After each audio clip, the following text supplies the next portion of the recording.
ozi a na-enweta na-ekwu n'otu nwafọ mba Republic nke mba Niger bụ Halilu Buzu ka ekwupụtagoro na ọ bụzi onye a na-achọ achọ ugbu a site n'aka ndị isi ụlọ ọrụ ndị ọrụ agha ala anyị dị n'Abuja.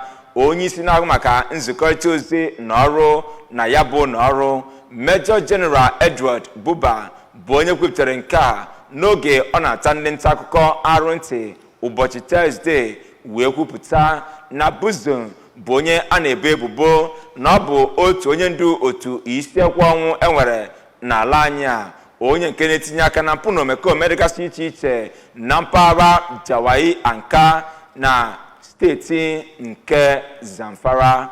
Ka Ekwi Ajide kọchapụrụ gị akụkọ a.